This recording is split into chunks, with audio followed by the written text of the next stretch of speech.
എല്ലാവർക്കും നമസ്കാരം. ടോവിനോ നായകനായിട്ടുള്ള നരിവേട്ട എന്ന സിനിമ കണ്ടു. സിനിമയുടെ ട്രെയിലർ കണ്ടപ്പോൾ ഭയങ്കരമായിട്ടൊരു സിനിമ ആണെന്നുള്ളൊരു പ്രതീക്ഷയൊന്നുമില്ലായിരുന്നു. പക്ഷേ ഒരു എബോ ആവറേജ് ഫ്ലിക്ക് ആകുമെന്ന് ഒരു ചെറിയൊരു പ്രതീക്ഷയുണ്ടായിരുന്നു. കാരണം അതിൻ്റെ ട്രെയിലർ കട്ട് ചെയ്ത് വെച്ചിട്ടുള്ള അങ്ങനെയാണ്, നല്ല രീതിയിലുള്ള വിഷ്വൽസാണ്. ആൻഡ് നമുക്കറിയാം ഇതൊരു കലാപത്തെ ബേസ് ചെയ്തിട്ടുള്ളൊരു സിനിമയാണെന്നൊക്കെ. ആൻഡ് സിനിമ കണ്ട് തുടങ്ങിയപ്പോൾ ക്ലൈമാക്സ് ബിറ്റ് ആദ്യം കാണിച്ച് പിന്നീട് കഥയുടെ തുടക്കം കാണിച്ച് അങ്ങനെ പ്രോഗ്രസ് ചെയ്യുന്നതിനനുസരിച്ച് രണ്ടും കൂടെ വന്ന് ചേരുന്ന രീതിയിലാണ് സിനിമ പോകുന്നത്. ആൻഡ് നല്ല രസമുണ്ടായിരുന്നു. അവസാനത്തെ ബിറ്റ് ആദ്യം കാണിച്ച് അങ്ങനെ പോകുമ്പോൾ പിന്നെ കഥ ബിൽഡ് ചെയ്ത് വരുമ്പോഴൊക്കെ രസമുണ്ടായിരുന്നു. പക്ഷേ എനിക്കൊരു കല്ലുകടിയായിട്ട് തോന്നിയെന്ന് പറഞ്ഞു കഴിഞ്ഞാൽ ടോവിനോയുടെ ഒരു അഭിനയം. അതിപ്പം കഥ തുടങ്ങുമ്പോഴാണെങ്കിൽ ടോവിനോയും നായികയുമായിട്ടൊരു ഒരു കോമ്പിനേഷനൊക്കെ വരുമ്പോൾ അത്ര രസമായിട്ടല്ല ആ ഒരു പരിപാടി പിടിച്ചിട്ടുള്ളത്. ആൻഡ് അതിന് ശേഷമാണ് ടോവിനോ പോലീസായിട്ട് വരുമ്പോഴാണെങ്കിലും വല്ലാത്തൊരു പേടി നിറഞ്ഞൊരു ടോവിനോ. അതെന്ന് വെച്ച് കഴിഞ്ഞാൽ ആ കഥാപാത്രത്തിന് ആ രീതിയിലുള്ളൊരു എക്സ്പ്രഷൻ വേണോ എന്ന് തോന്നുന്ന രീതിയിലുള്ള പല എക്സ്പ്രഷൻസും ടോവിനോ നിർബന്ധിച്ചിരുന്നുണ്ട്. ആൻഡ് എനിക്ക് പേഴ്സണലി പടം ഒട്ടും വർക്കായിട്ടില്ല. ഒരു ആവറേജ് പടം എന്ന രീതിയിലൊക്കെ വേണമെങ്കിൽ നിങ്ങൾക്ക് സമീപിക്കാം. അതിൻ്റെ മെയിൻ കാരണം ഒന്ന്, ടോവിനോയുടെ കാസ്റ്റിംഗ് അത്ര നന്നായിട്ട് തോന്നിയിട്ടില്ല. ആൻഡ് ഇതിൻ്റെ ഒരു ഡയറക്ഷൻ വൈസ് ഓക്കെ രീതിയിലാണ് പടം പോകുന്നത്. സ്റ്റോറി ഭയങ്കര പ്രെഡിക്റ്റബിളാണ്. നമുക്ക് ഒരു അരമണിക്കൂർ കഴിയുമ്പോൾ പടം എന്താണെന്ന് പിടികിട്ടും. ആൻഡ് ചില അവസരങ്ങളിൽ ടോവിനോയുടെ ഡബ്ബിങ്, അതായത് ഒരു കോട്ടയം പരിപാടിയാണ് പിടിച്ചിട്ടുള്ളത്.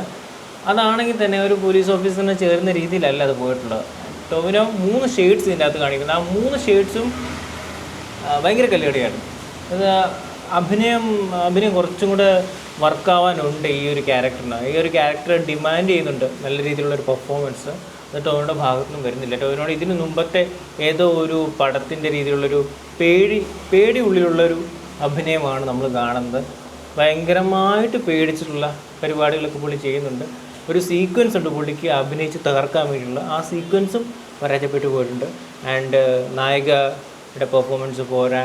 ആൻഡ് ബാക്കിയുള്ള ടോവിനോയുടെ അമ്മയായിട്ട് അഭിനയിച്ചിട്ടുള്ള പുള്ളിക്കാരി അടിപൊളിയായിട്ട് തന്നെ ചെയ്തിട്ടുണ്ടായിരുന്നു. ആൻഡ് ഇതിൻ്റെ അകത്ത് ആൻറ്റഗോണിസ്റ്റ് ആയിട്ട് വരുന്നൊരു പോലീസുകാരനുണ്ട്. പുള്ളിയുടെ അഭിനയം ചോകാണ്. പുള്ളി തമിഴിലൊരു ഡയറക്ടർ എന്തോ ആണ്, തമിഴ് ബിഗ് ബോസിലൊക്കെ ഉണ്ടായിരുന്നൊരു പുള്ളിക്കാരനാണ്. പുള്ളിയുടെ അഭിനയം പോരാ. ഓവറോൾ ഒരു പടം വേണമെങ്കിൽ നിങ്ങൾക്ക് കാണാൻ പറ്റുന്ന ഒരു ആവറേജ് പടം എന്ന രീതിയിൽ ഒതുങ്ങിപ്പോയിട്ടുണ്ട് ഈ ഒരു പടം. ആൻഡ് ഒരു പകുതി ആകുമ്പോഴേക്കും നമ്മൾ കുറച്ച് ക്ഷമ കിട്ട് നമ്മുടെ ഫോൺ എടുക്കാനുള്ള പരിപാടിയിലേക്കൊക്കെ പോകും. കുറച്ച് ബോറിംഗ് ആയിട്ട് പോകും. ക്ലൈമാക്സ് വീട്ടിലോട്ടൊക്കെ വരുമ്പോൾ അവർ ചെയ്യാൻ ഉദ്ദേശിച്ചത് നീണ്ടു പോയിട്ടുണ്ട്.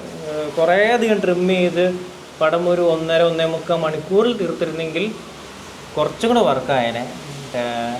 അവസാനത്തെ ബീറ്റിലൊക്കെ ഒരു നല്ല മ്യൂസിക്കൊക്കെ അവർ ചെയ്ത് വെച്ചിട്ടുണ്ട്. പക്ഷേ വർക്കായിട്ടില്ല. അവിടെ എങ്ങനെയും തീരണം എന്നുള്ളൊരു പേഴ്സണൽ അഭിപ്രായമായിരുന്നു കണ്ടുകൊണ്ടിരുന്നപ്പോൾ. എനിക്ക് വർക്കായിട്ടില്ല. നിങ്ങൾക്ക് വർക്കായിട്ടുണ്ടെങ്കിൽ ഉറപ്പായിട്ട് നിങ്ങൾ കമൻറ്റിൽ നിങ്ങളുടെ അഭിപ്രായങ്ങൾ രേഖപ്പെടുത്തുക. ബാക്കി കാണാൻ ആഗ്രഹിക്കുന്നവർക്ക് അതൊരു പ്രചോദനമാവട്ടെ. നമുക്ക് അടുത്ത വീഡിയോ കാണാം.